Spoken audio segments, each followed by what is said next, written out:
Eze's hat-trick and Arsenal's glorious victory. Arsenal again, one more derby triumph, one more substantial stride towards the big prize of which they dream. Leandro Trossard set them on their way, after which Eze took over. Goals just either side of the half-time interval.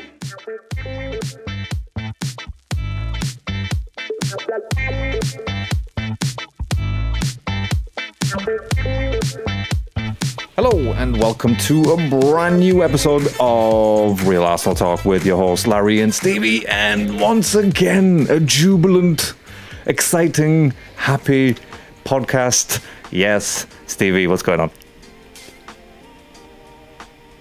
He's gone somewhere. I don't know where he's gone. His grin is huge. I think if you are watching this, you'll understand why he didn't say anything, but I think that face says it all. But for people who are not watching, can you please do it in an audible form? Yes. One word. Easy. Baby. As easy as that, bro. As easy boy. Easy does it. Love it. I'm pretty sure we've had a previous episode title something as easy does it, right? Did we not have that before? Or did I dream that? Maybe I dreamt that, I don't know. But either way, dreams have coming true. Dreams have cometh true on this evening upon us. No, Stevie, obviously, as you can tell by our excitement, that we are excited. Jump in at any time, by the way. At any time. I can't even formulate words. It's been in the making for 2 days, and I have okay. So I'm euphoric. I don't know about you, but I tried not to get too excited by the game, but I just couldn't help myself. I don't know about you, but I was just totally I can't stop myself from cheering. Those are the noises. Some of the noises that we experienced and we made, I'm pretty sure they came out of us. I don't know. But it was an exciting, not only Sunday, but it was an exciting weekend of results, really, wasn't it? Totally. And I think after the City match, I was itching to send you that message, but then after the City match, when I could actually send it, obviously first thing we said to each other was this is the time now to capitalize on this situation, and fortunately this time round we did, and I think emphatically is probably the correct word to fit in there. So yeah, it was just brilliant way to top off the weekend, and then Man United losing on Monday as well, which made it even better. But absolutely loved it. Enough of those mugs. Let's look at our own mugs in the mirror without shattering. No. So obviously Tottenham, eh? Tottenham. I love it. Tottenham. The Spuds. Good old Spuds. We peeled them, we sliced them, we sliced and diced. We boiled them, we roasted them, all of the above. We did to we ate them in the end. We ate them and spat them out because it was disgusting. That's what it was. It was a very disgusting Michelin star meal. I've never seen them play that bad. I mean, let's just get straight into it, because when you think about it, they had the best away record in the Premiership, didn't they? They were unbeaten away from home, and I just thought it was going to be a really tricky game, really a real test for us. But when I saw the lineup, when I saw him playing three at the back, and he didn't have no Xavi Simons, it was a pretty naff team, I thought. To be fair, I don't know what you all thought. I mean, like you say, initially I thought, might struggle here. I think we might nick it. I think we did predict 2-0, didn't we, both of us? But I didn't think it'd be as easy. Easy now. Easy. That was a mistake, by the way. That was a happy accident. Anyway. Yeah. So fantastic, absolutely fantastic. We totally taught them a lesson.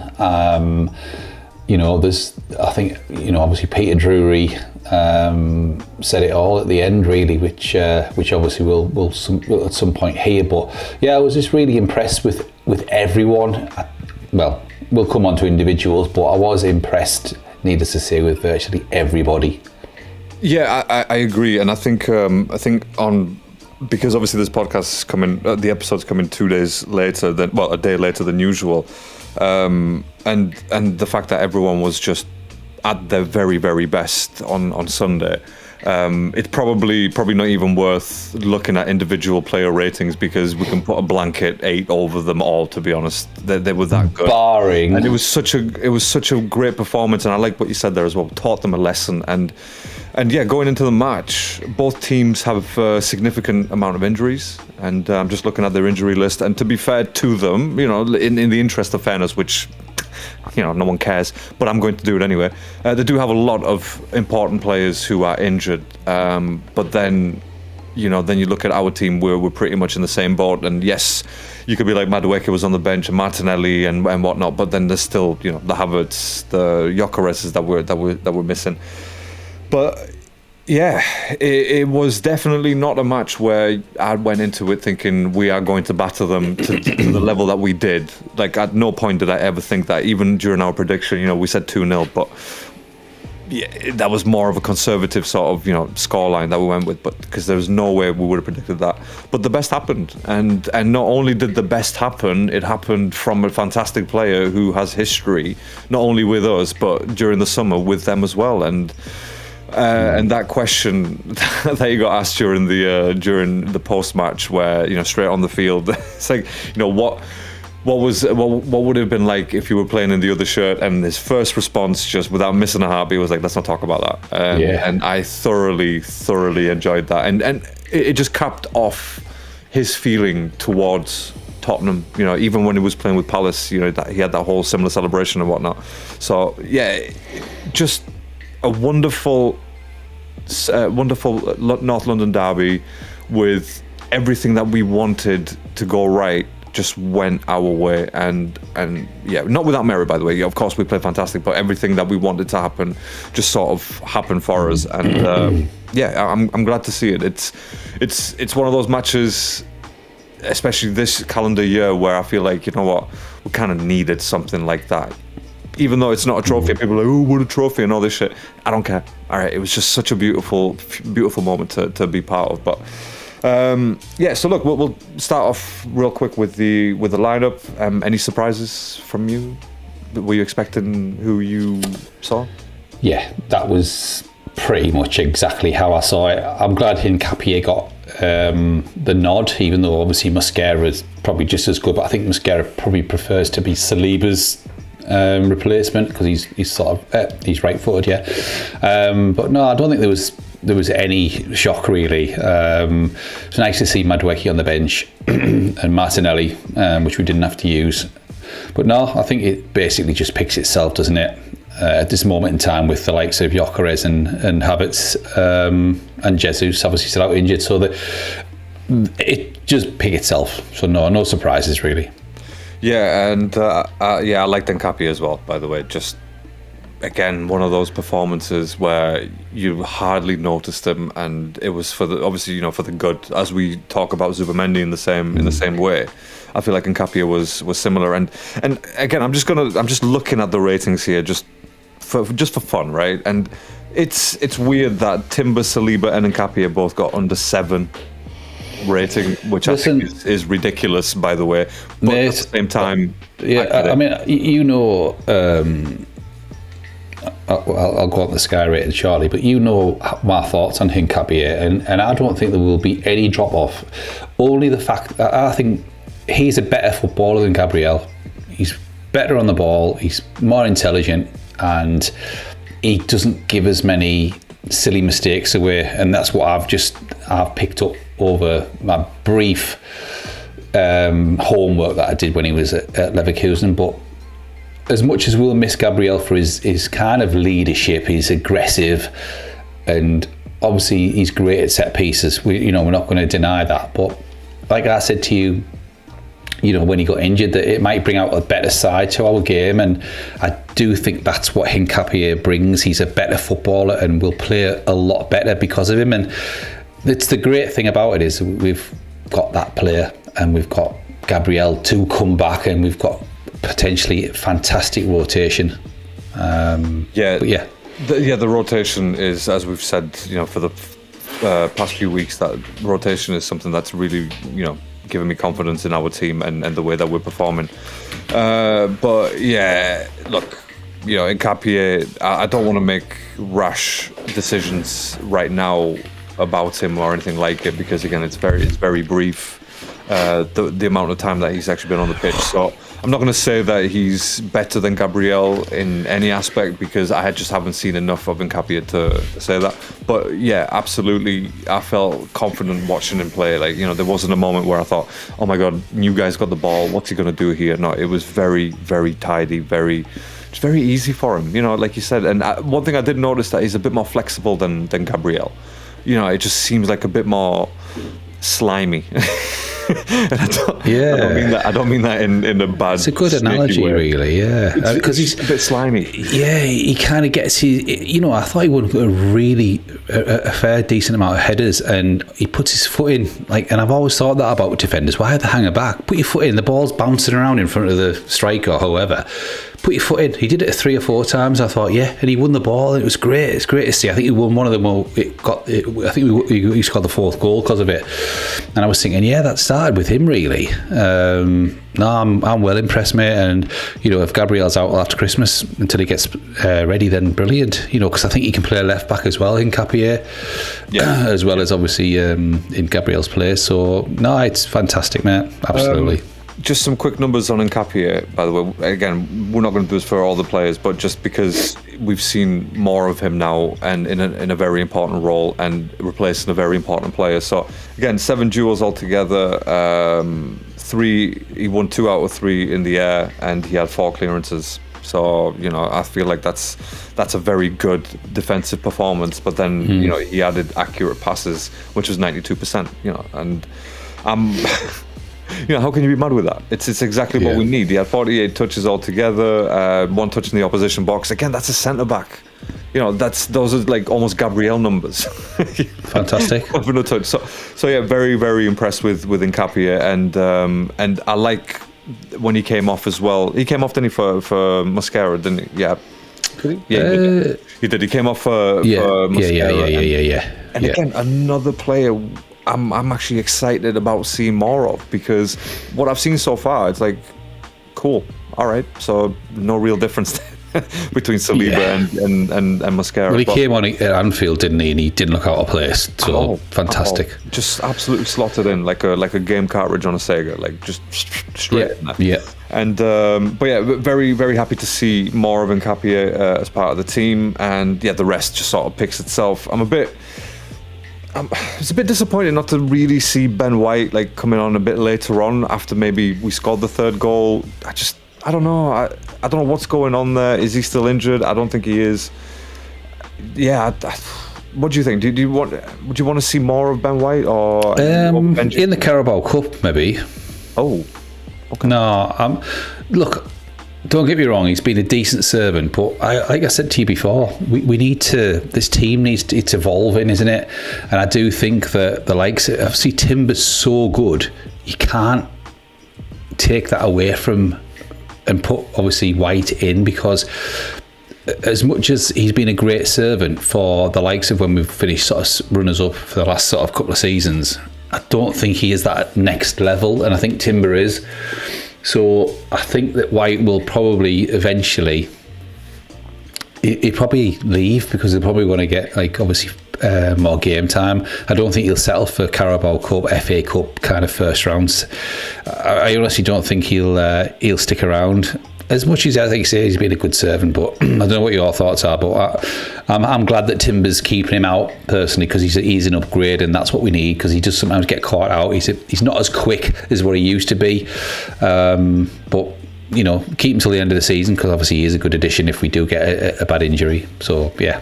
Yeah, I mean, the level of ruthlessness in a way is quite impressive from Arteta, to be honest. He did it with Ramsdale after he had a very good season. Ben White, kind of similar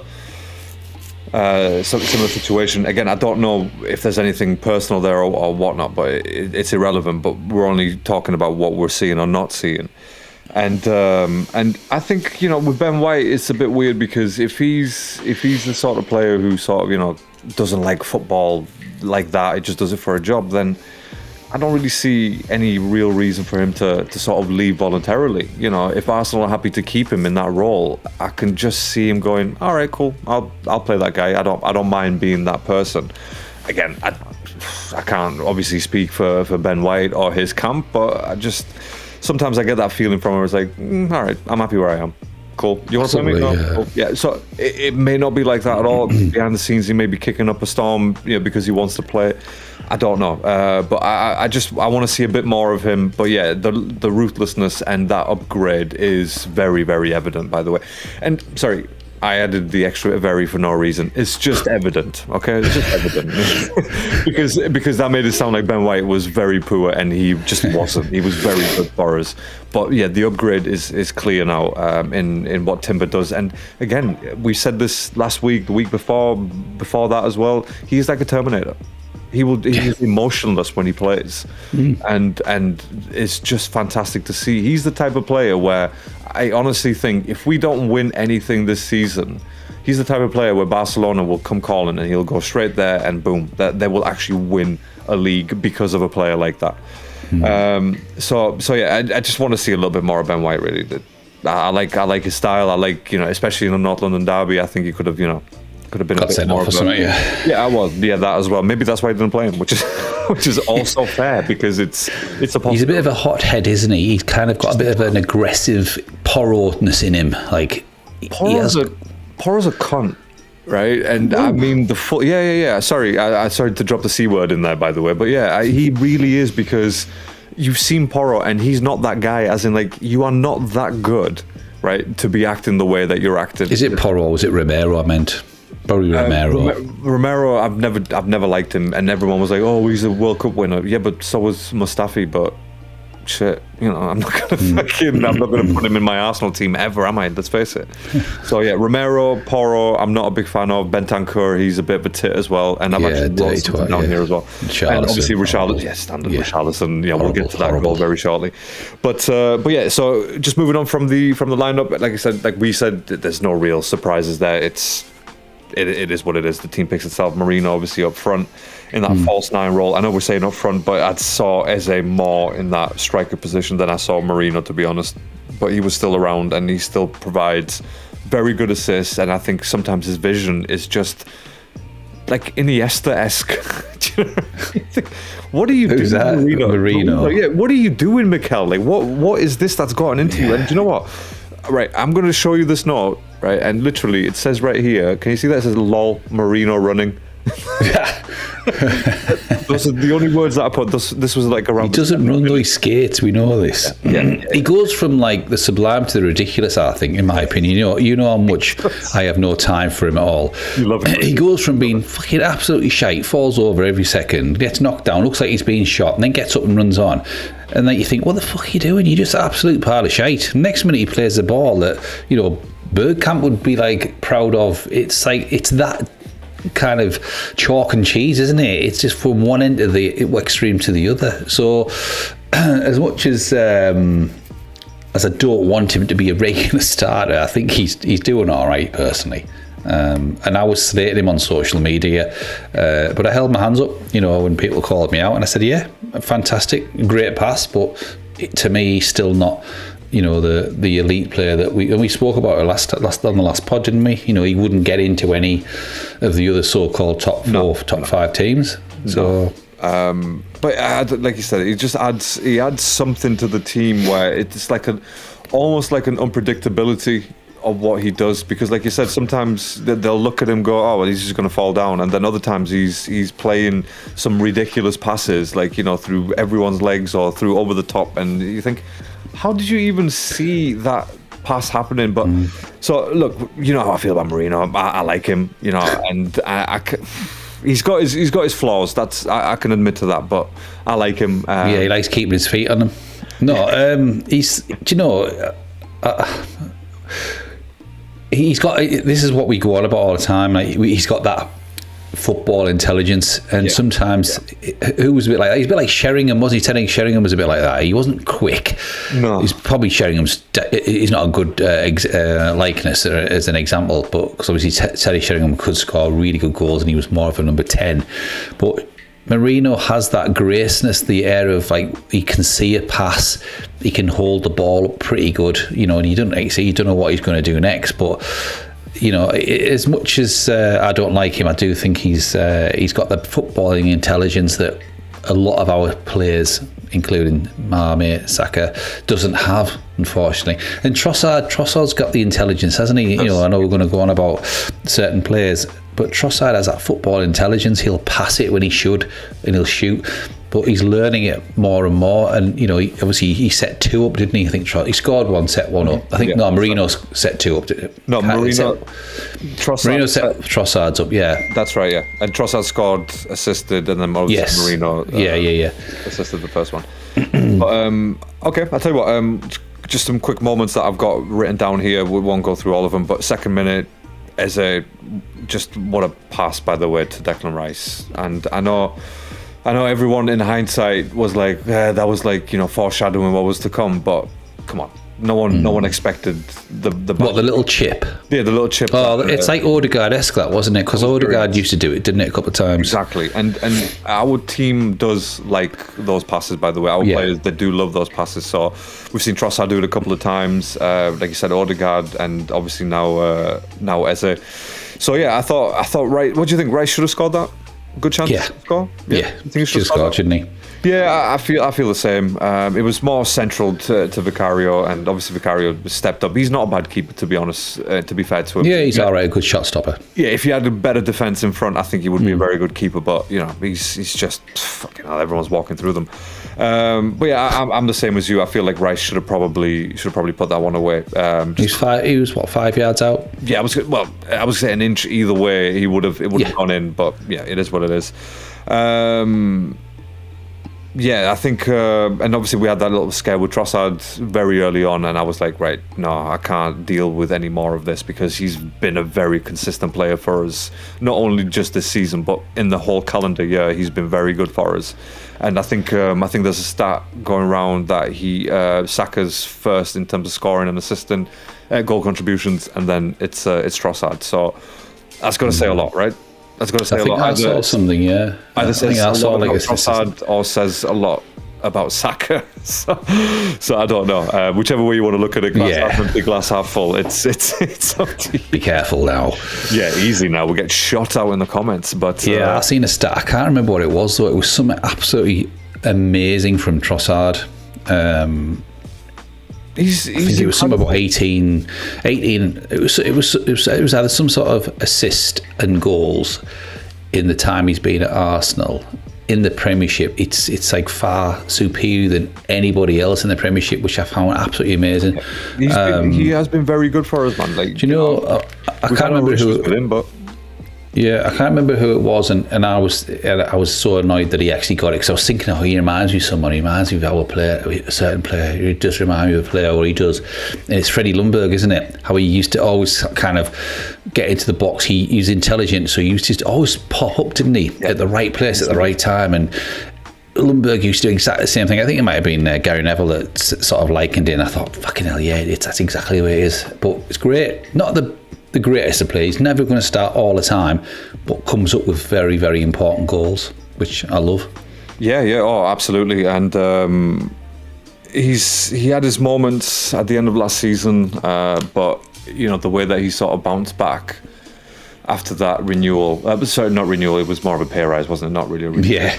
Yes, we will pay you more, but you're not staying any longer, mate. That was pretty much the message. But yeah, he has absolutely stepped up and being one of the senior players in the squad, like in general. Because how old is he now? 29, 30, I think. 29, isn't he? 29, yeah. So he's one of the older players in the squad, and I feel like he's getting the recognition that he deserves, really. Yeah, since putting on the Arsenal shirt a couple of years ago, he has been just a very good player for us. And yeah, that Freddie Ljungberg sort of player where, you know, you're right, it's his brain that makes him sort of stand out a little bit more, because I don't think he's the best sort of technical footballer, but he thinks about what's coming, or like Modric, for example. Like Modric has got the brains of a footballer. Like he will see a tactical, and I feel like Trossard's got a similar sort of thing, but not on Modric levels. Let's just be honest. You know, don't shoot me out there, people. But yeah, we're just more talking about the sort of the vision that he can come up with, and again, some of the crosses that he does from the left is just brilliant, and you can't really make a case for Martinelli, you know, to replace him right now. So you know, and as long as he stays fit, I think he's going to be a very important player for us this season, especially for the title push. So if he did leave at the end of the season, he'd be classed as a success, wouldn't he? I mean, I wouldn't have thought if we signed someone like Semenyo or Rafa Leao, I wouldn't have thought he would stick around, or Martinelli. Do you know what I mean? I think one of those two, if not both, would go.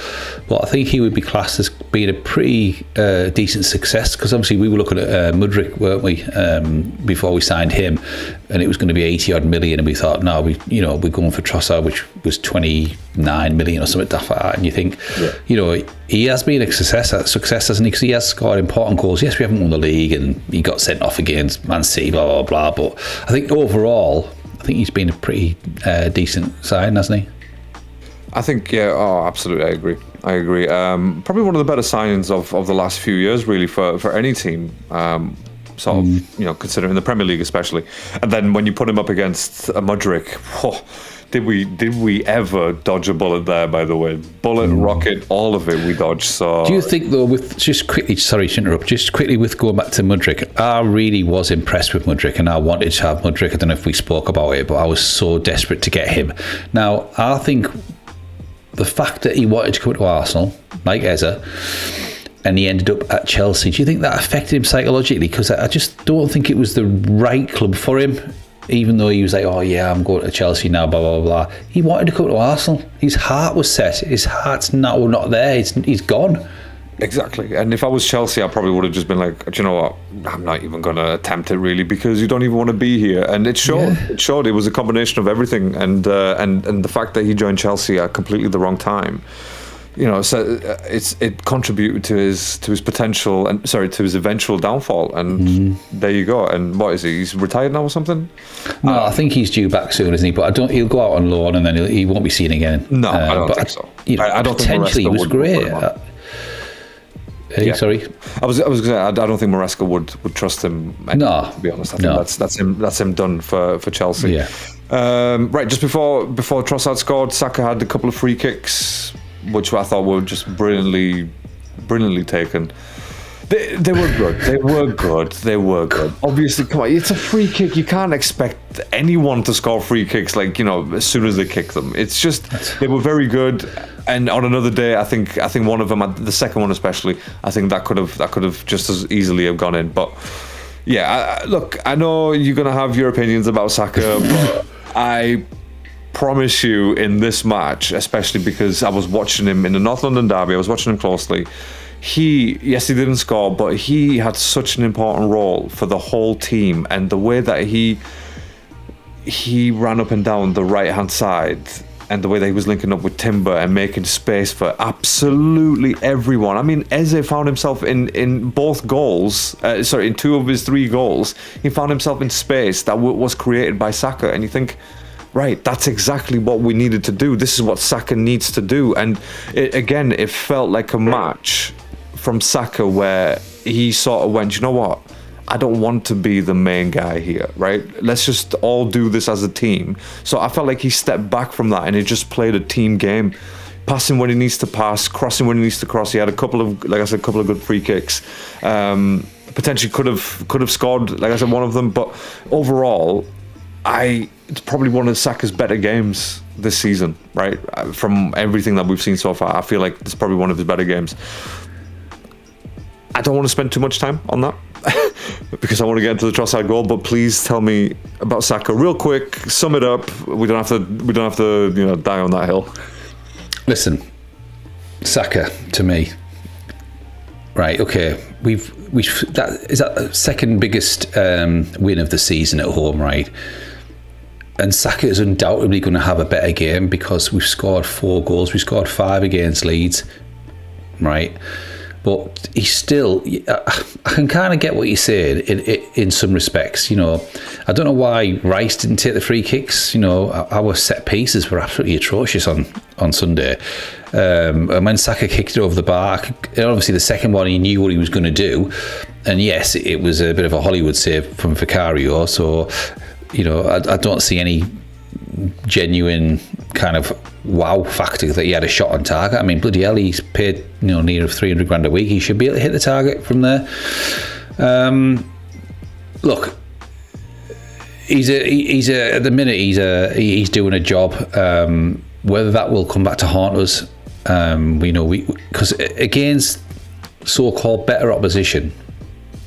Quickly, I'm just obviously, I know we're going to move on, but against so-called better opposition, we'll probably see against Bayern Munich tomorrow night. You know, he won't be able to do it personally, and against Man City, don't think he does it. Against Liverpool, don't think he did it. He didn't really take many players on, did he? I think he just did his usual cut back inside. Yes, he played the odd nice pass to Timber, but that's what he should be doing. You know, Madwicki came on, he tried to take players on, did all right. And it's not the hatred for Saka. It's the over the top glory star boy that I hate from everyone. Yeah. Yes, he's a good player, but he's not a world class player. And I understand, and I'm not going to slate on him anymore. This is the last thing I'll say to him. Look, Saka's doing okay as long as we're winning. That's end of That's it. fair. That's fair. Hopefully, like we always say, hopefully there's more to come. Lovely. It's Trossard twisting and scoring! 1-0 to the Arsenal on the day that matters most. So 36-minute Trossard scored the goal. Marino. And on that note, Stevie. Yeah, well, I think we need to move on from Saka. I'm afraid, you know, time is money, my friend. It is, moving on. Marino, again, second dink pass of the night, and Marino finds Trossard, and okay, look, people are going to be like, he got a deflection, lucky deflection, blah, blah, blah. But he absolutely found himself in that, and he absolutely deserved the luck that he got when after kicking that ball, because he was there and he saw that attack to the very end, to literally to the best of his abilities. He saw that to the very end, and he got rewarded for it. So I thought it was a brilliant move, an excellent pass from Marino, just unbelievable, really, really unbelievable. And I was just glad to see Trossard score. And every time I see him score, or like, you know, he scores, my wife's always like, "Yeah, there you go. I told you he's one of your best players." And it's like, I know, but you know, just let's win first. Let's stop this madness. Let's win first, and then I will praise everyone. But yeah, no, sorry. So yeah, Trossard, a very good movement, and Marino just brilliant. I mean, what do you think of the first goal? Nice, yeah, I do. I think what I loved about it was the fact, you know, we sometimes see players making runs throughout the game, and you think, fucking hell, look at that run there, it was perfect. If they only could see it, if they only could see that run, he was in on goal. And it was nice to see from Marino, because he's not my favourite players, you know, but he can see them runs that other players, because he's like 6'10" or whatever, but he can see them runs. And Trossard's tiny, but the way he ran across, and he was watching the fact that he wasn't going to be offside. It was, I mean, obviously Marino did it for Saka, didn't he, in the Bernabeu last season, when he laid that nice little ball through for Saka that dinked it over. You know, he's got that in him, Marino. He is capable of them intricate, deft little passes, which I love to see, because that's what we miss. Passes that can split defences, that can open them up rather than recycle it backwards and forwards, sideways, across. That's what we need more of. Then I think, was it Gary Neville might have alluded to it on Sky Sports, and he was saying, you know, they're recycling it too much, and then when we did actually lay it forward and we beat the 2 or 3 press, we're in on goal. Then we've got the players to score. But you know, absolutely over the moon, brilliant. Split the defence, and especially the way that Tottenham played, very, very just so negative as a team. And as tactics go, I mean, to start with a 3/5 at the back, it was just unbelievable to watch. And I get it, all right? You don't want to be embarrassed by your bitter rivals, but you need to put in a performance, right? You need to go in there and honestly put in a performance. And I watched some of the Tottenham fan reactions after the match, and they are hilarious because it's just funny to see these guys pretending to be anything else than just a very Timu version of Arsenal. Do you know what I mean? And so they've got one guy called Expressions, and he just goes over the top, but he lays into his team, and he's funny to watch, to be honest. But yeah, so fuck Tottenham all the way. So Trossard makes it 1-0. And one thing that I wanted to bring up, by the way, I don't know if I messaged you this during the week or not.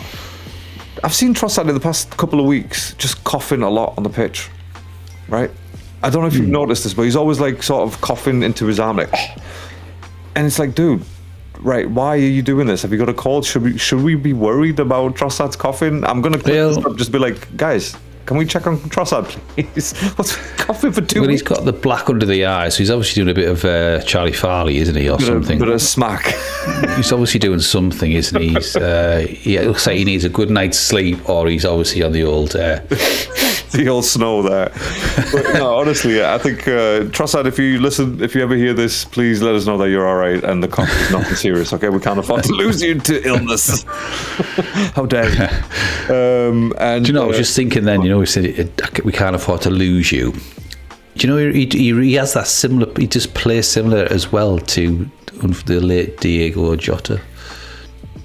That's a good shout. That's a good shout. I think Jota was probably just a little bit sort of speedier. Better in the air and everything, yeah. Well, I mean, even he scored more headers. I don't think he scored any headers, has he, Trossard? But what I mean is he's kind of an impactful player like Jota was. Exactly. So he's small, diminutive, etc. But yeah. It's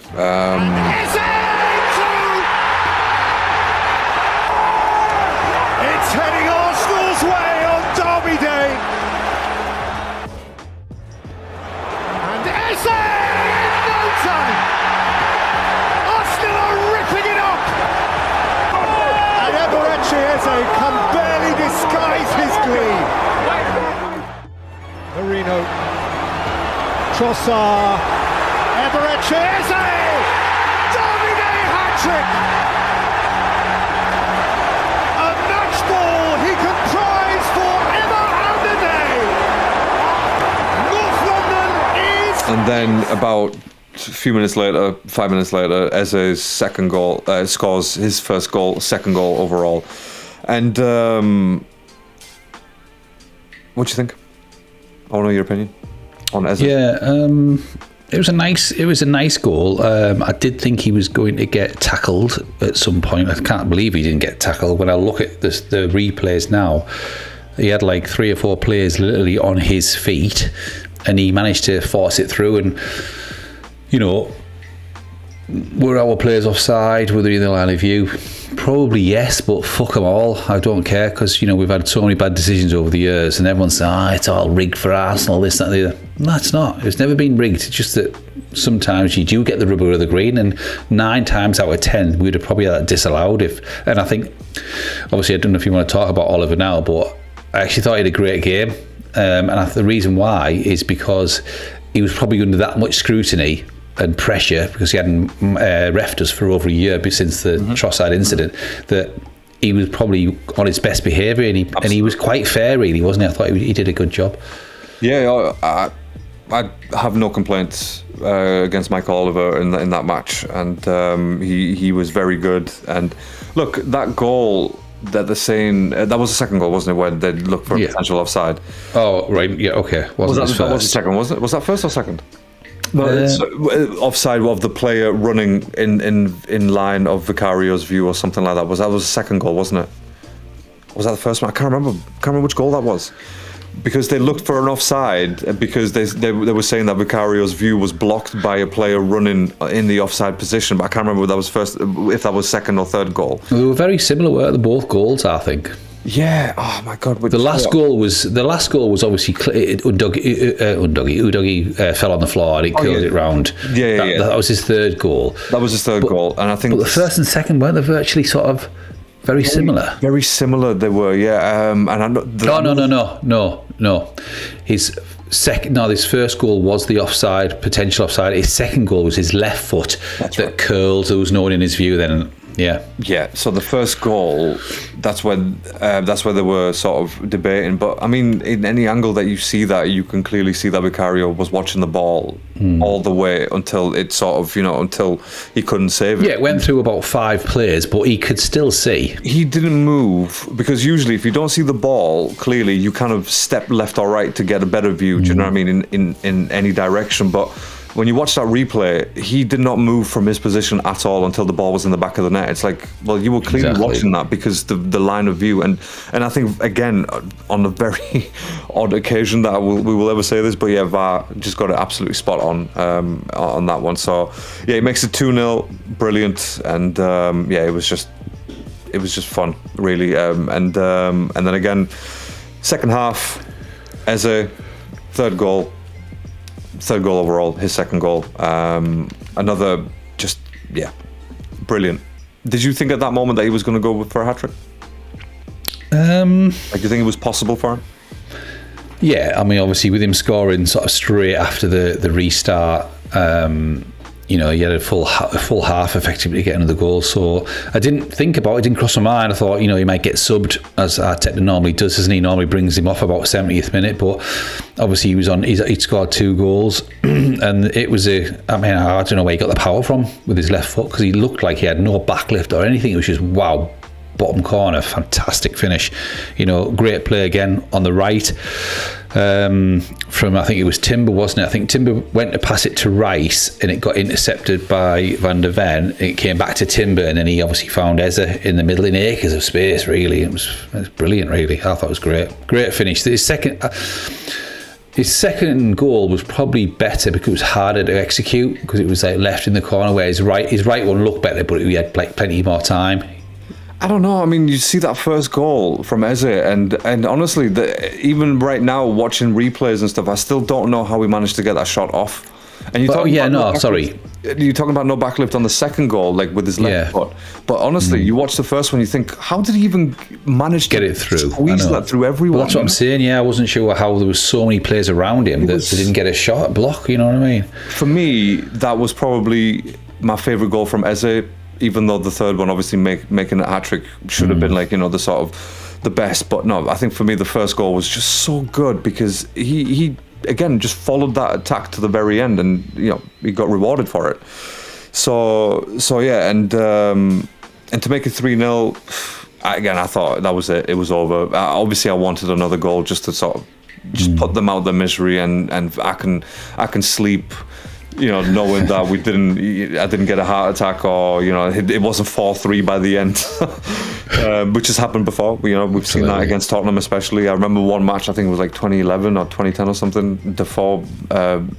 Not Defoe, Genus makes it 4-4. I can't remember which one. Probably Bentley scored a cracker as well, didn't he? Once? Yeah, just horrible. Yeah, the horrible bastards, both of them, really. But Tottenham players, they've got a look about them, and wankers. Yeah, that's it. That's what they look like, jerks. Goddamn jerks. So yeah, third goal overall, and then look, 56th minute, right? And what I've written here is, what a stupid cunt goal. Zubi lost the Raya off his line. Off his head. And it was such a terrible goal to concede, and especially to a player like Richarlison. I would have just walked off the pitch if I was Zubimendi. Be like, do you know what? I'm done. Yeah. I'm gone. I've lost the ball. He scored. I've let everyone down. That's it. The moment has been ruined. Let's just end the match right now. It just terrible. There was no reason for him to put himself under that much pressure to lose that ball in that part of the pitch. Just unbelievable. I know you messaged me and you blaming Raya and whatnot. please watch the replay of that goal, and you'll understand that it is 100% Zubimendi's fault. Like 100%. Look, I get you. Everything you said. I'm not going to give 100% blame to Zubimendi, because Richarlison doesn't score that goal if Raya's on his line or in his box. He doesn't score the goal. Look, people get dispossessed all over the pitch. Yes, I understand that you shouldn't be messing about with it. You've got 2 players around you. get rid of it. He had plenty of people options to pass to. I understand that, and he is partly to blame. But you don't expect your keeper to get lobbed from there. It was near the halfway line, and as much as I do rate Raya, I do think this is going to have to stop. It's all right him saying, that's the way Arteta plays and he wants us to build up. There's no need for him to be that far out of his box. Sorry. There isn't, though, is there? I mean, again, you look at that again, and what's happening is we were ready to go into attack. And that's the positions that we were in. Like all of our players, including our fullback as well. Like Timber was ready to receive that ball and get on with it. So unfortunately, Raya that's the position that he's in, and he got caught off guard. It's not like Richarlison controlled it and then kicked it. It was a first time kick. It caught him off guard. 98% I blame Zubimendi then. Forget the 100%. 98% Zubimendi, 2% David Raya, just for being a tit really. But there you go. Listen, what happened when we were in Hong Kong? Exactly the same thing. It was different because Richarlison actually fouled Lewis Skelly and then he chipped Raya. Exactly the same position. So hang on a minute, why isn't he learning from that? He knows exactly what Raya's going to do. Let's get on this guy.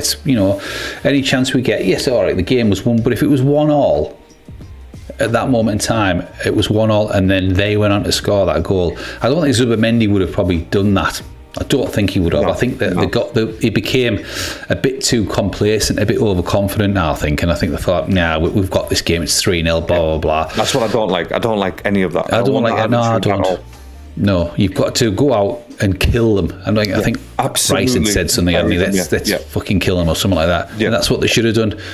And, luckily it didn't come back. Because I think maybe a few seasons ago, 3-1 could have got a bit nervy. Yep, that would have hurt us, absolutely. 56 minutes, you know what I mean?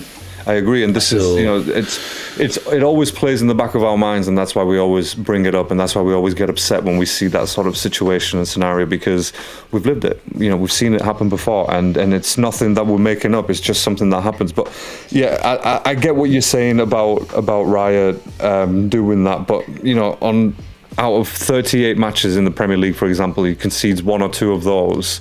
But for the rest of the league, he's on it, in terms of distribution and ready to move the team forward. I'll take it. I honestly will. And like I said, it was just a mistake, complacency, absolutely. And it was a first time kick. It was same. I put that in the same category as the Szoboszlai free kick. Do you know what I mean?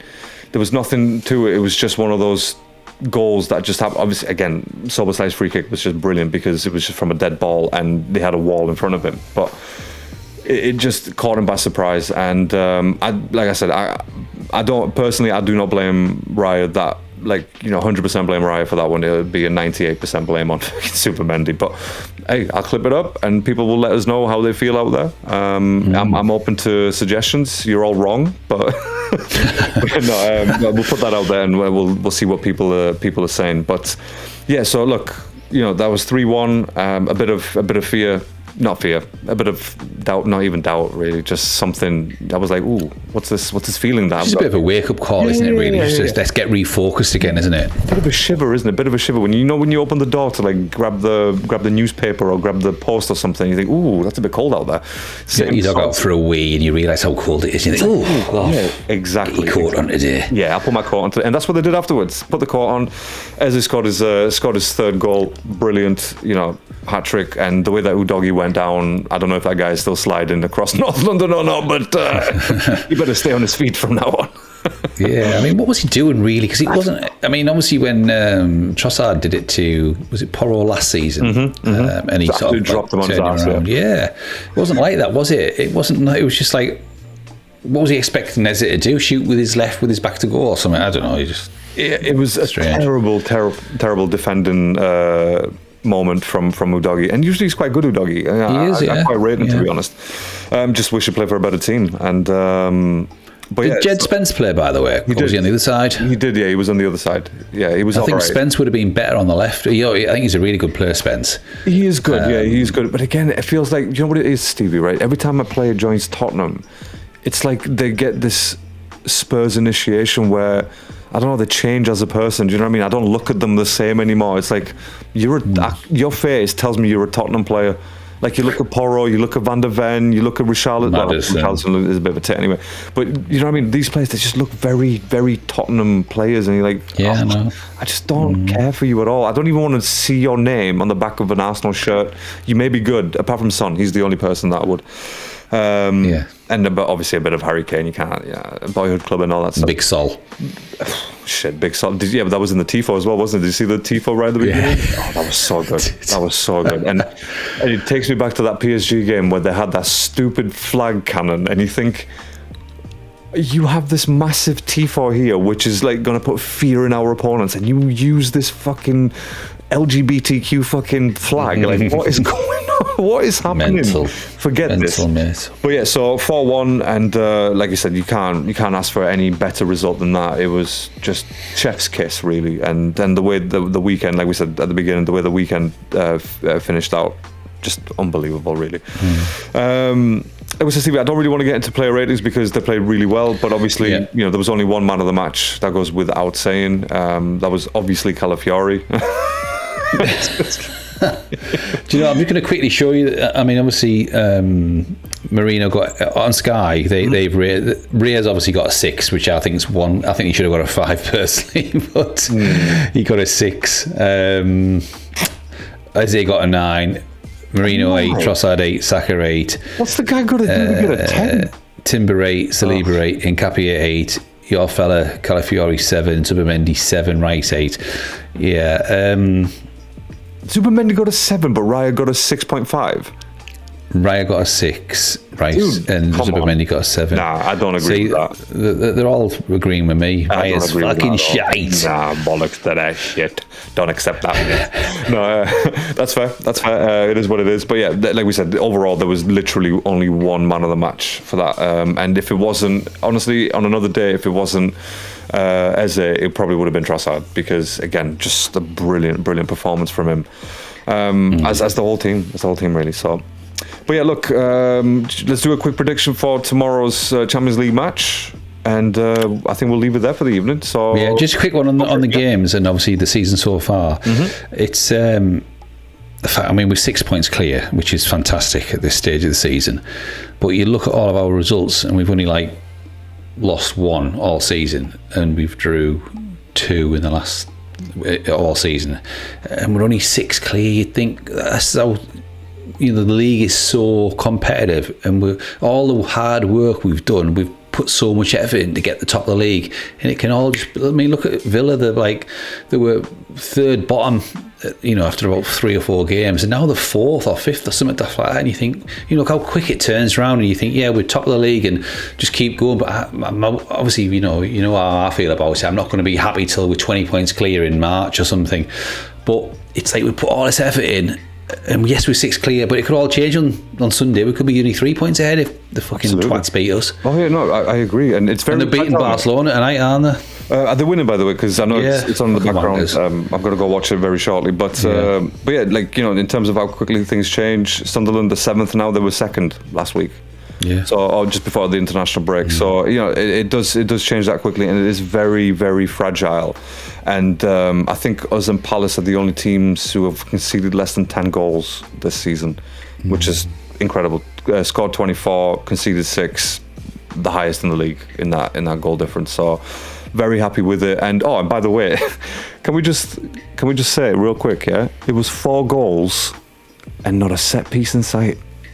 Not a set piece in sight. How crazy is that we can actually score goals?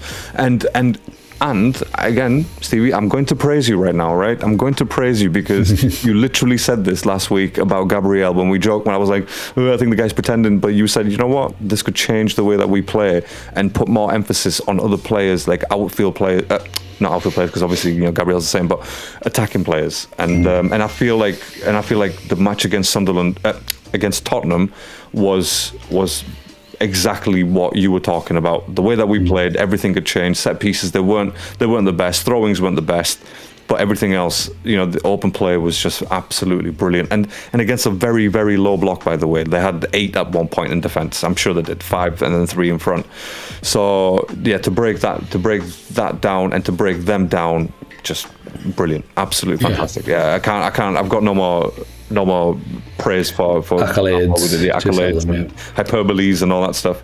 Right. Okay. Look, before we do. Predictions. Let's go. What we saying?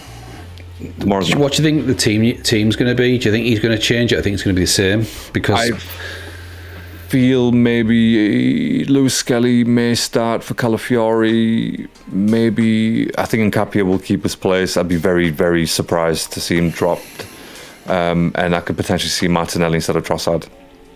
Maybe. I hope. I mean, obviously, I don't know what your thoughts are on it, but do you remember? I think I mentioned this a couple of weeks ago. The worry for me is if Big Deck gets injured, and I think Gary Neville actually said it on his podcast. I don't know if you listened to it. He was like saying the only thing that can derail Arsenal's season is if Declan Rice gets injured. And I don't know whether obviously Gary Neville listens to us, but he obviously doesn't. But you know, I think that sort of footballing brains, when I do think I have a bit of sense when it comes to things like that, and obviously it's obviously backed up by someone like Gary Neville, who I do like, even though he just has some stupid fucking political views, but I do think he does talk a good game, and he sort of agreed with me, even though he obviously hasn't heard me. But if Declan Rice gets injured, our season could fall apart. I mean, I know you're saying, we've got a great squad, we haven't got another Declan Rice. And that's my concern. So, is he worth risking him to play? We're not as though we need to win to qualify. All we could do is go out there and just put a good display on. So, what if we get beat?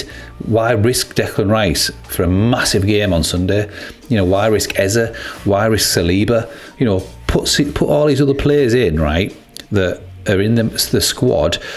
You know, give them some experience in a big game. You know, because we might have to call upon them in the new year, and if they're not going to be motivated or match fit or match sharp against a better opposition, then they're going to come in at the Premiership and be shit.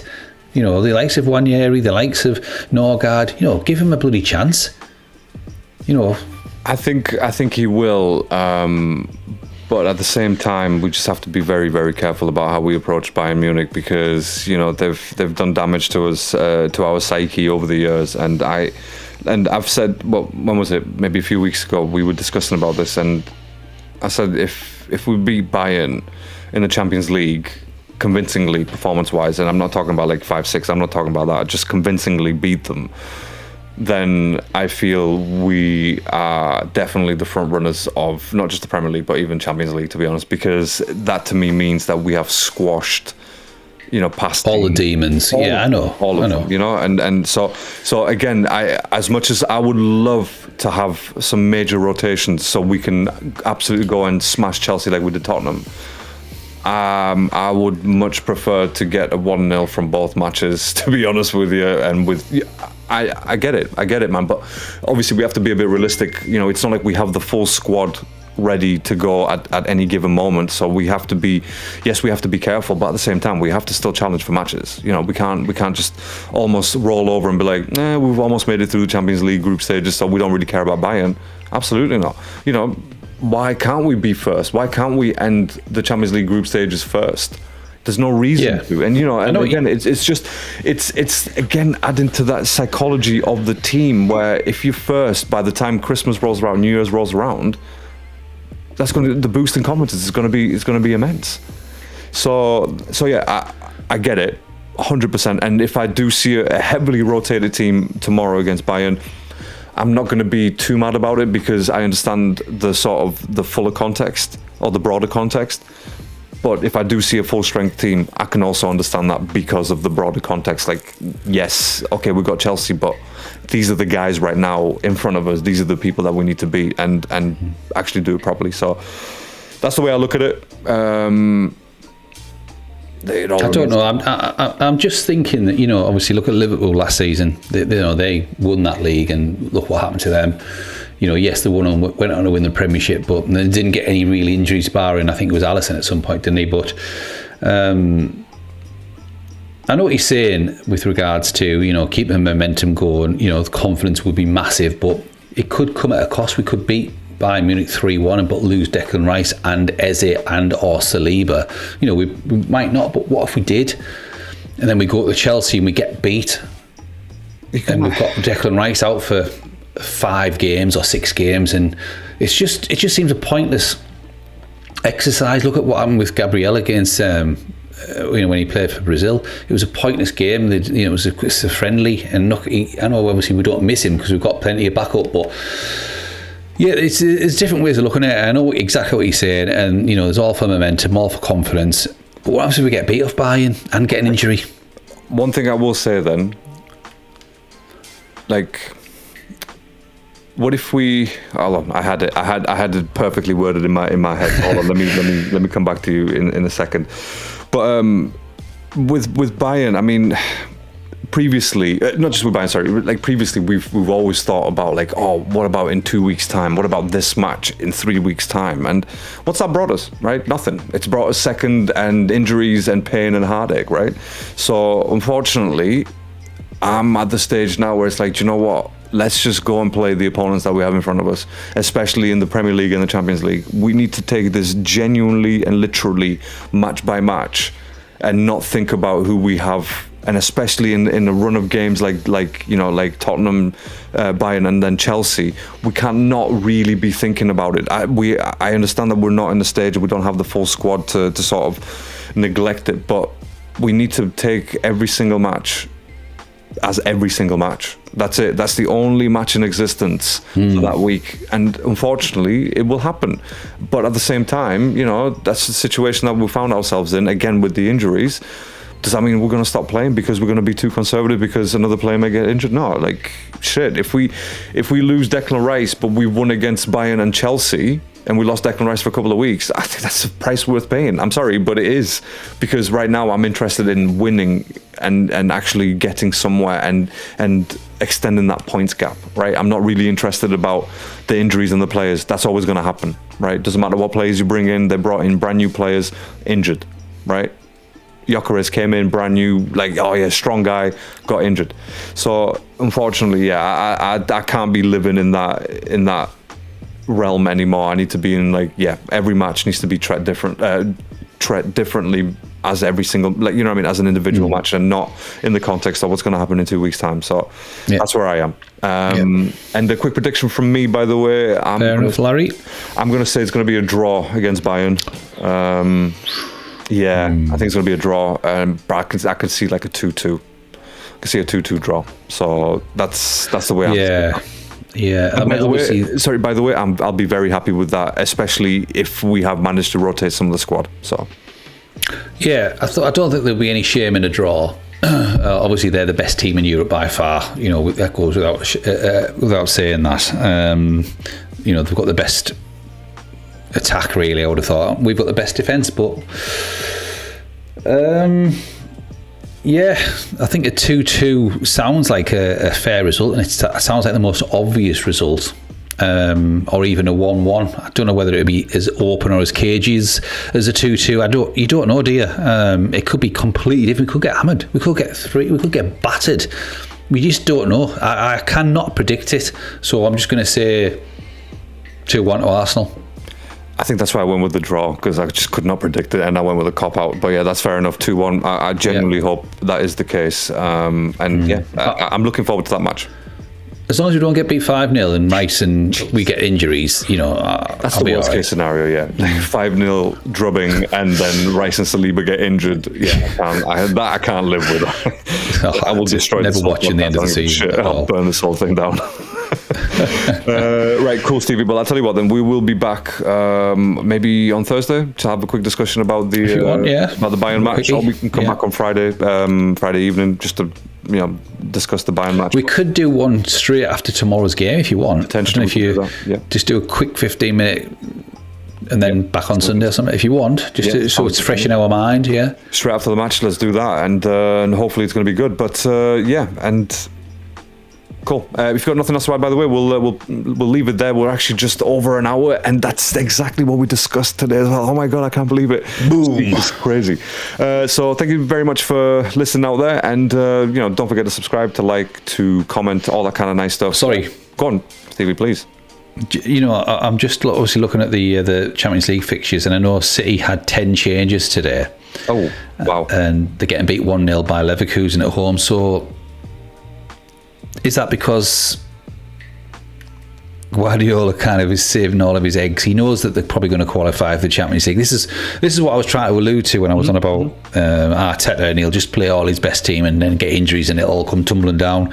Whereas the more experienced, better managers, obviously Pep's one of those, he's made 10 changes. Yes, they're getting beat at home, but he's not bothered about that. He knows they're still going to qualify. And he knows there's bigger fish to fry, isn't it? He knows that in the latter stages of the Champions League, he won't mess about. But yeah, 10 changes and they're getting beat. But that's what I don't mind. If we make 10 changes and we're getting beat 1-0, I'm happy with that. Just get the job done on Sunday. I was going to say, let's see what Bayern put out as well, because they could be the same idea where it's like, we're going to qualify anyway. It's regardless whether it's first or eighth. It doesn't make a difference to us. And again, a very, very fair point, and I can also see that. So yeah, look, there's different ways that it can be played, but I just think, I really want to see that win against Bayern. That's my only thing. I don't care who gets the win. I don't care if fucking Herman Anus gets 3 goals. I don't care. Just someone's winning against Company Bayern. Coming back as well to Vincent Company, all that Teta mates sort of thing. They could know each other very well, but So we'll watch that match tomorrow. We'll come back with some comments and some reactions and whatnot. Hopefully good ones. And we'll catch you on the next one. Until then, stay safe, stay alert. Au revoir. Oui, oui. Arrivederci. Ciao, ciao. Bella, bella. Love it.